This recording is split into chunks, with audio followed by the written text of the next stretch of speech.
रणबीर चौकड़ी भर भर कर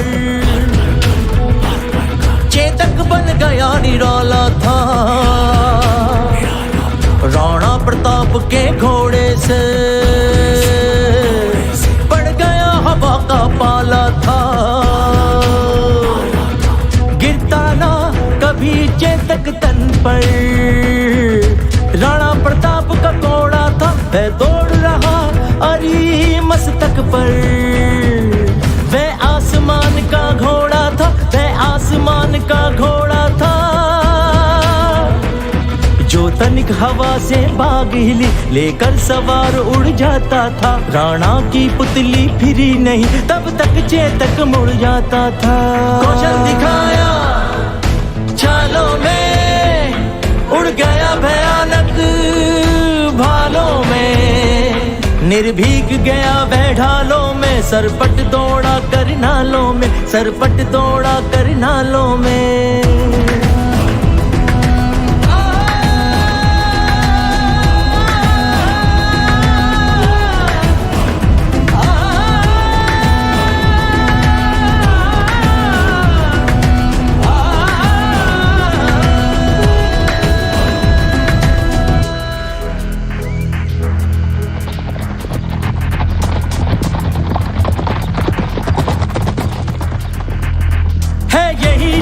अब यहाँ नहीं वह वहीं रहा, अब वहाँ नहीं थी जगह न कोई जहाँ नहीं, किसी और मस्तक पर कहाँ नहीं। बढ़ते नद से वह लहर गया, वह गया गया फिर ठहर गया, विकराल वज्र में बादल सा अरे की सेना पर गहर गया।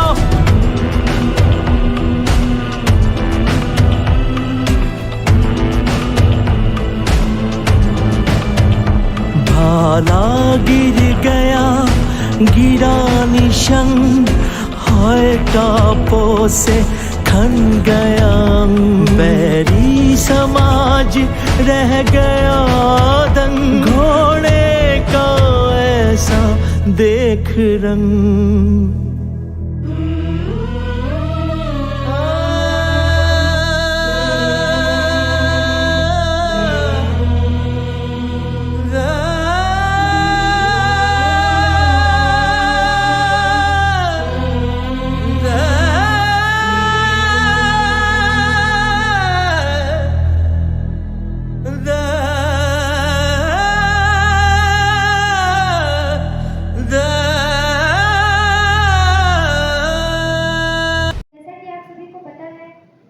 महाराणा प्रताप जी की जयंती है, उसके उपलक्ष्य में हमारे भैया बहनों ने कुछ कार्यक्रम तैयार किए हैं और वे उन्हें यहाँ प्रस्तुत करना चाहते हैं। सर्वप्रथम मैं आमंत्रित करती हूँ कक्षा द्वादश से भैया शिवम तिवारी को कि वे आए और अपना कार्यक्रम प्रस्तुत करें।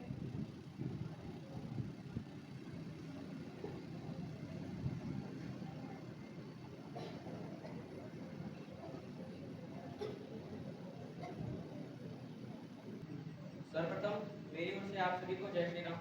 जैसा कि हम सभी आज जानते ही हैं कि आज महाराणा प्रताप की जयंती है।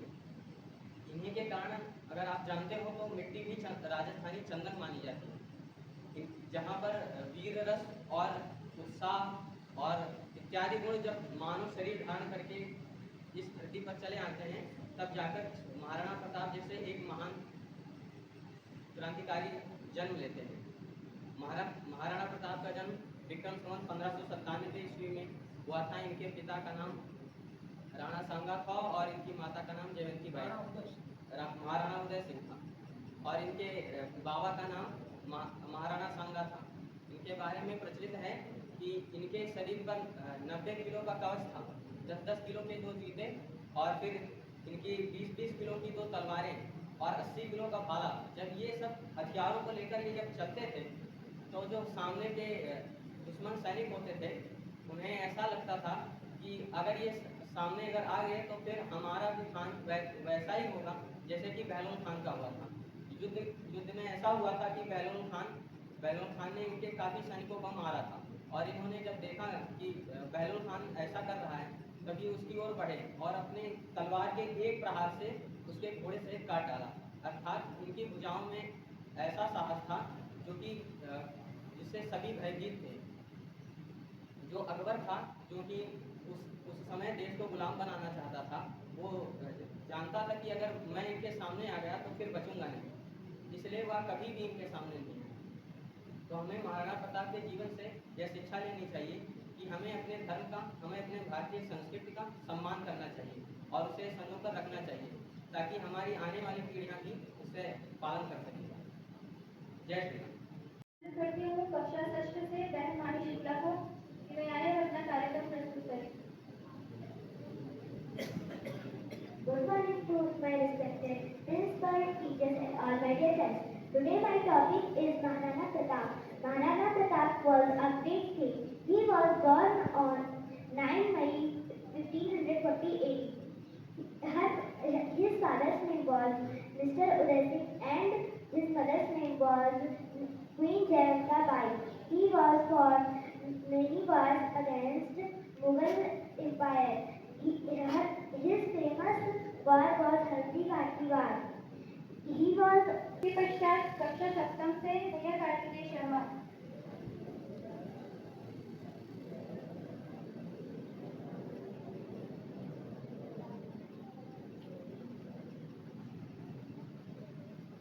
महाभारत यह युद्ध बहुत ही मशहूर था और महाराणा प्रताप आया था और महाराणा प्रताप जी महाराणा प्रताप का जन्म 9 मई 1540 को राजस्थान में कुम्हारगढ़ नामक स्थान पर हुआ था। इनके पिता का नाम महाराणा उदय सिंह तथा माता का नाम रानी जीवित कौर था। महाराणा प्रताप का नाम इतिहास में परंतु धन्यवाद शाहजी परंतु एवं हमारा पालन पोषण करने वाली कार्य करना आदरणीय प्रधानाचार्य आचार्य बहन जी एवं हमारे जिले भैया बहना श्री के सामने महाराणा प्रताप जी के बारे में कुछ बातें बताना चाहूँगी। महाराणा प्रताप एक महान योद्धा और देशभक्त थे। उन्होंने मुगल बादशाह अकबर की स्वाधीनता स्वीकार नहीं की और मेवाड़ की रक्षा जीवन भर किया। अपने विद्यालय के प्रधानाचार्य जी को ये आए और हम सभी को आशीर्वाद प्रदान करने की कृपा करें।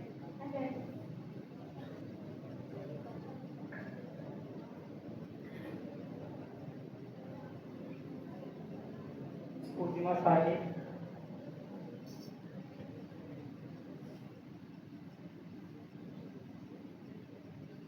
भारत को गौरव दिलाने वाले ऐसे महाराणा प्रताप जी को नमन, सत नमन।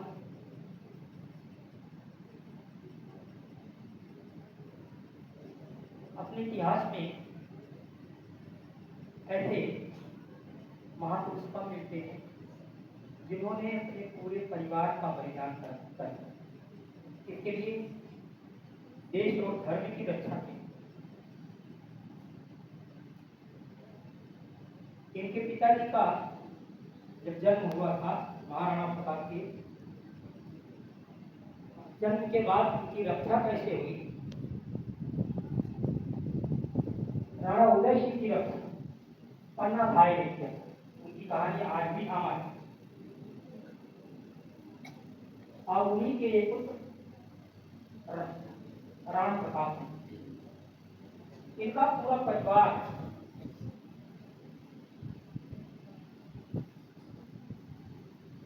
अपने देश और धर्म की रक्षा के लिए मुगलों से लड़ते रहे। हल्दी घाटी के मैदान में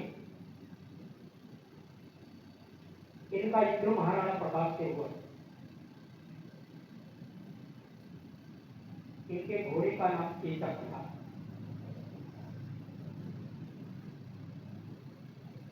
कविता रणबीर चौकड़ी पर्वत का चेतक बन गया निराला, राणा प्रताप के घोड़े से पड़ गया हवा का पारा। इसका मतलब समझते हो? हवा जैसे चलती है, राणा प्रताप का घोड़ा भी उतनी तीव्र वेग से चलता था। एक छोटी सी कहानी की परिस्थिति के बारे में बताता हूँ मैं आपको। एक समय ऐसा आया युद्ध करते करते इनको ऐसा लगा कि अब हमको युद्ध के मैदान से हट जाना चाहिए, नहीं तो हमारी बहुत बड़ी हानि हो जाएगी, और फिर दोबारा हम खड़े होकर के मुगलों से लड़ नहीं पाए। इसलिए ये अरावली की पहाड़ी में जाकर के अपने परिवार के साथ रहने लगे, और इसलिए रहने लगे कि दोबारा हम फिर से सेना खड़ी करेंगे और फिर से युद्ध करेंगे।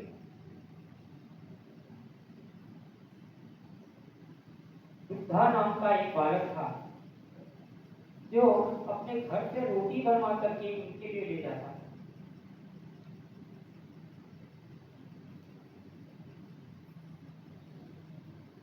मुगलों के जासूस ने एक दिन उनको देख लिया, बुद्धा बालक को, और उनका पीछा करते करते इनकी गुफा तक पहुंचने वाले थे। बालक को पता चल गया और फिर वहां से वो मुड़ गया। मुगलों ने उस बच्चे को भी मार दिया। अब इनके पास कुछ खाने को नहीं था। अब तो मालूम होगा इतिहास में इन्होंने घास की रोटी भी खाई। एक दिन इनका साहस टूट गया, ये हताश हो गए। रोटी घास की ही थी, बनाकर रखी थी, और उसको भी बिल्ली ने खा लिया। और बच्चे छोटे थे और वो भूख और प्यास से तड़प रहे थे। उस समय इनका साहस टूट गया, राजपाट छोड़ दिया, परिवार छोड़ दिया, जंगल में रह रहा हूं, हमारे पास कुछ भी नहीं है खाने को, घास की रोटी बनी है वो भी बिल्ली उठा ली गई। अब हम अपने बच्चों का पाल पोषण कैसे करेंगे? उस समय ये हताश हो जाते।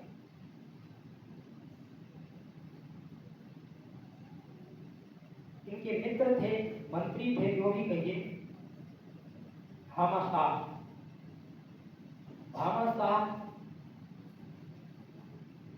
का पूरा जीवन भी इनके साथ लगा था।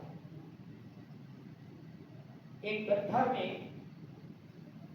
अपने जीवन की पूरी कमाई लेकर के भामाशाह इनकी गुफा के पास आते हैं। कहते राजन, आप निराश मत होइए, ये सब आपका है, आपके ही यहाँ काम में करता था, और जो भी पारिश्रमिक मुझे मिला पारिश्रमिक उसको मैं इकट्ठा किया हूँ, और ये धन है इतना अधिक कि आप फिर से सेना खड़ी करिए और मुगलों से युद्ध करिए। कहते हैं भामाशाह अपने जीवन की पूरी कमाई बिना कुछ सोचे समझे महाराणा प्रताप को समर्पित कर दिया। महाराणा प्रताप ने फिर से सेना खड़ी की और युद्ध किए। एक समय युद्ध करते करते ऐसा आता है इनके प्राण संकट में पड़ जाते हैं। इनका जो विश्वास पात्र सिपाही अंगरक्षक जो भी था इनके साथ झाला मान सिंह, इनसे कहा, राजन, आप अपना शिरस्त्राण जो सर पर रखा जाता है, वक्षस्त्राण जो सीने पर लगाया जाता है, दुश्मनों से वार रक्षा के उसको मुझे दे दीजिए और आप यहाँ से निकल जाइए। आप जीवित रहेंगे तो युद्ध ये चलता रहेगा, राजा नहीं रहेगा, सेनापति नहीं रहेगा, तो सेना कौन खड़ी करेगा? सेना कैसे खड़ी होगी? इसलिए आपका बचना जरूरी है। हम आपका मुकुट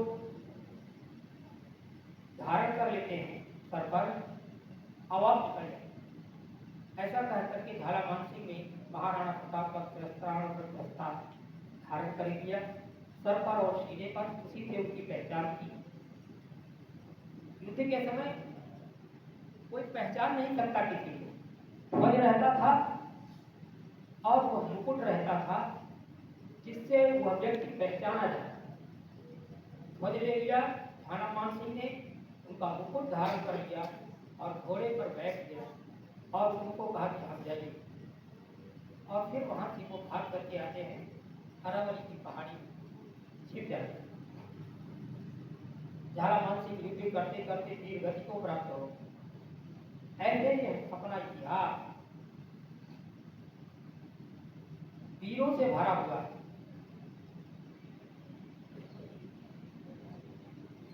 केवल अकबर से इतना ही कहना था महाराणा प्रताप को, मैं आपकी दास्तां स्वीकार करता हूँ। अकबर इनका राजपाट सब कुछ वापस कर देता, इनसे युद्ध नहीं करता, इनका जीवन आराम से जीता है। लेकिन नहीं, अपने धर्म की रक्षा के लिए इन्होंने मुगलों की दास्तां को स्वीकार किया।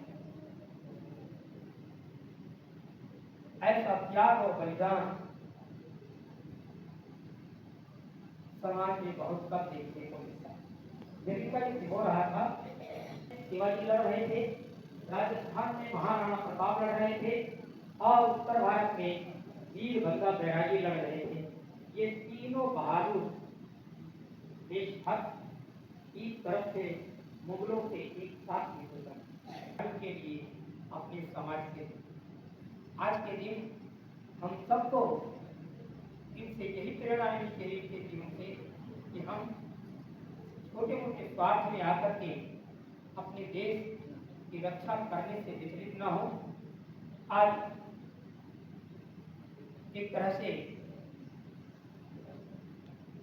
पाकिस्तान से शीत युद्ध चल रहा है, तमाम चीजें सावधानी के लिए बताई गई थी।